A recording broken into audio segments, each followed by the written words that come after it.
Radhe Radhe everyone. आप सभी को गंगा नहान की ढेर सारी शुभकामनाएं। फ्रेंड्स, कार्तिक मास में गंगा स्नान और गंगा दीपदान का बहुत अधिक महत्व माना जाता है। वैसे तो हमें गंगा दीपदान गंगा नदी के किनारे जाकर ही करना चाहिए, लेकिन हर बार यह पॉसिबल नहीं हो पाता कि हम गंगा के किनारे जाकर दीपदान करें। फ्रेंड्स, कार्तिक पूर्णिमा के दिन गंगा दीपदान के लिए अगर हम गंगा नदी पर ना जा पाए तो घर पर कैसे हम गंगा दीपदान कर सकते हैं, कहाँ कर सकते हैं और किस समय हमें गंगा दीपदान करना चाहिए, इसकी बहुत ही सरल विधि आज मैं आपके साथ शेयर करूंगी। तो फ्रेंड्स, वीडियो को अंत तक अवश्य देखें। कृत्रिम गंगा बनाने के लिए सबसे पहले हमें एक चौकी पर लाल रंग का कपड़ा बिछा लेना है और हमें अपने घर का सबसे शुद्ध बर्तन लेना है और हमारी रसोई में सबसे शुद्ध बर्तन परात होती है, तो मैंने यहाँ पर परात ही ले ली है। फ्रेंड्स, परात में सबसे पहले हमें स्वास्तिक बना लेना है, क्योंकि किसी भी पूजा में स्वास्तिक का जो चिन्ह होता है वह सबसे ज़्यादा शुभ माना जाता है। तो हम यहाँ पर हल्दी से स्वास्तिक बनाएंगे। आप चाहें तो स्वास्तिक चंदन से भी बना सकते हैं। तो इसीलिए कृत्रिम गंगा का निर्माण करते हुए हम सबसे पहले स्वास्तिक बनाएंगे और फिर इसमें गंगा जल डालेंगे। फिर इस परात को हमें शुद्ध जल से ऊपर तक भर लेना है। पीने का शुद्ध जल जो है वही हमें इसमें इस्तेमाल करना है। उसके बाद हमें इसमें जो गंगा जी का निर्माण हमने किया है, आह्वान किया है, इसे हम रोली से तिलक करेंगे और फिर इस परात को भी हम अच्छे से सजाएंगे। रोली से हमें इस पे टीके लगाकर इसे सजाना है। चंदन से टीके लगा के हम इसे इस तरह से जो है सजा लेंगे चारों तरफ से। फिर इसमें हमें फूल चढ़ाने हैं।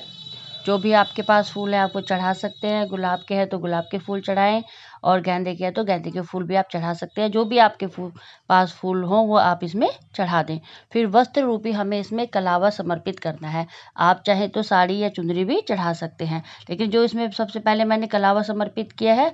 और उसके बाद हमें इसमें जौ चढ़ाने हैं। कहते हैं ना कि गंगा जी में जौ बोने का बहुत ही पुण्य प्राप्त होता है। जब भी कोई शुभ काम हो जाए तो ये कहा जाता है हमेशा कि गंगा जी में जौ बोए होंगे तभी ये काम हुआ है। तो इसका जो होता है, जब भी हम गंगा जी की पूजा करें तो हमें जौ जरूर से इसमें बोने हैं। तो हमने यहाँ पर जो है जौ चढ़ा दिए हैं।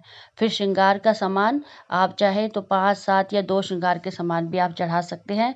चुंदरी मैंने यहाँ पर चढ़ाई है, आप चाहे तो साड़ी भी चढ़ा सकते हैं। फिर हमें भोग चढ़ाना है। भोग स्वरूप जो भी आपके पास हो आप फल चढ़ा सकते हैं, कोई भी मिठाई चढ़ा सकते हैं, चीनी या बताशा, जिसका भी आप भोग लगाना चाहे आप भोग लगा सकते हैं मीठे का।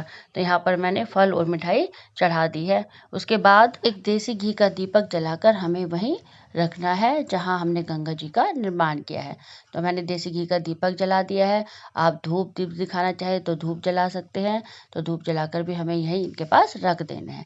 इसके बाद हमें दीपक तैयार कर लेने हैं। किसी भी देव वृक्ष के पत्ते, आप चाहे तो पीपल के, आम के पत्ते ले सकते हैं और अगर ना मिले तो आप अपने पौधों में से किसी भी वृक्ष के पत्ते ले सकते हैं और उन पर हमें जो है गंगा दीपदान करना है। आपने देखा होगा कि जब हम गंगा किनारे जाते हैं दीपदान करने के लिए तो वहाँ भी हमें डोनों में ही दीपक बनाकर दिए जाते हैं और वही डोने जो है हम गंगा जी में विसर्जित करते हैं। तो इसी तरह से हमें यहाँ पर भी पत्तों पर ही दीपदान करने हैं। आप चाहे तो 5, 7 जितने भी दीपक चाहे बना सकते हैं। आपको पत्तों पर देसी घी की बाती रखनी है और दीपक तैयार करने हैं। थोड़े थोड़े से तिल भी हमें उन दीपक में छोड़ देने हैं। तो मैंने यहाँ पर 5 दीपक तैयार की है और मैं उन्हें गंगा जी में विसर्जित कर दूंगी। तो इस तरह गंगा जी में दीपक विसर्जित करने के बाद अगर आपने गंगा स्नान की कहानी ले रखी है तो आप यहीं पर बैठकर वो कहानी भी कह सकते हैं। कार्तिक पूर्णिमा के दिन कहानी कहने के बाद जो हमने हाथ में पुष्प या तिल लिए हैं वो हमें गंगा जी के जल में ही छोड़ देने हैं और हमें गंगा जी की आरती कर लेनी है। जो भी आरती आपको आए आप वो आरती कर सकते हैं। उसके बाद हमें जो दीपक हमने बनाए हैं इसमें भोग चढ़ाना है। गंगा जी में भोग चढ़ाएंगे। जो भी आपने भोग स्वरूप मीठा रखा है वो हम थोड़ा सा सभी जो दीपक है उन पर चढ़ा देंगे और गंगा जी के जल में भी हमें चढ़ा देना है। जो दीपक हमने बनाए थे उन पर हमें तिल पहले से ही जब हम विसर्जित करें तो हमें वो भी चढ़ा देना है, तिल भी थोड़े थोड़े से। और हमें धूप और दीप इन दीपक को दिखा देनी है। तो इस तरह से हमारा जो गंगा दीपदान होता है वो हमारा संपूर्ण हो जाता है। और इस तरह से हाथ से हमें गंगा जल के जो है थोड़े थोड़े से जल को हिलोरे देने हैं। जिस तरह से गंगा जी में जो चलती है ना लहरें, तो इसी तरह से हमें इनको थोड़ा सा लहरा देना है गंगा जी के जो हमने जल है यहाँ पर गंगा जी के जल को जहाँ पर हमने दीपक छोड़े हैं। तो इस तरह से ये जो गंगा दीपदान का फल जो हम है किसी हद तक हमें अवश्य से ही मिलता है।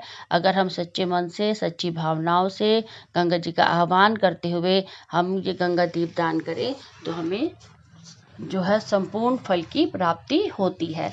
गंगा दीप दान करने के बाद जब हमारी ये जो दिए हैं ये दिए हमारे शांत हो जाए तो जो ये गंगा का जो जल है ये जो हमने लिया है इसमें परात में ये हमें पौधों में विसर्जित कर देना है। सारा जल हम पौधों में विसर्जित कर देंगे। अगर आपने साड़ी चढ़ाई है तो आप घर पर अपनी सास को या नंद को वो साड़ी दे सकते हैं। और अगर आप गंगा स्नान करने गए हैं आपने वहाँ पर साड़ी चढ़ाई है तो आप देखेंगे वहाँ पर पंडित और पंडिताइन मिल जाते हैं जिन्हें सब दान करते हैं। तो आप वहाँ पर भी उन्हें ये सब चीज़ें दान कर सकते हैं। श्रृंगार का सामान आप चाहें तो उसमें से 2 सामान यूज़ कर सकते हैं। अगर आपने 5-7 रखे हैं तो 1-2 प्रसाद के रूप में आप लीजिए और उसे माता का आशीर्वाद समझकर गंगा मैया का आप उन्हें यूज़ कर लीजिए।